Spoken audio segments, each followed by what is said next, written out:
Electric cars are becoming more common in cities, with companies such as Ford joining industry giant Tesla to modernise the vehicle market. Ford says it may phase out petrol and diesel engines for electric in this lifetime, but governments are lacking enough charging infrastructure to cope with future demand. The Model T Ford brought affordable motoring to the masses, revolutionising the way we live, work and travel.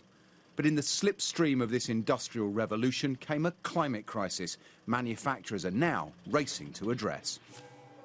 This is Ford's attempt to find an answer. The Mustang Mach-E is its first all-electric battery-powered car, a luxury SUV sporting Ford's most famous badge. The boss told me it's the beginning of a road that will end with Ford no longer producing petrol or diesel cars.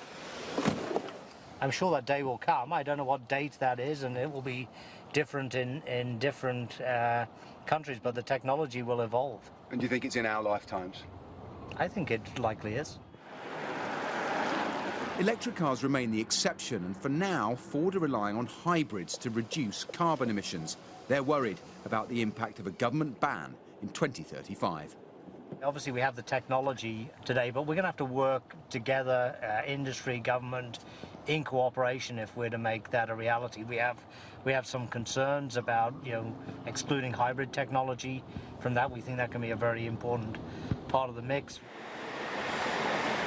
Ford is reversing into a high-end electric market dominated by Tesla, and like many manufacturers, claim the lack of charging infrastructure and government incentives are a brake on the mass market.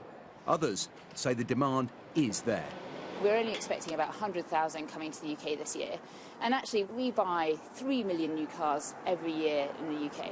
So actually, 100,000, we're really only scratching the surface for that new car penetration. So really, we need to see the car manufacturers really up their game to be able to bring a lot more electric cars so that we can start to work towards that target. Henry Ford's brainchild is now a museum piece, part of an exhibition at the Victoria and Albert Museum alongside an original Mustang. An electric successor to the Model T may be the key to consigning the internal combustion engine to history. Paul Kelso, Sky News.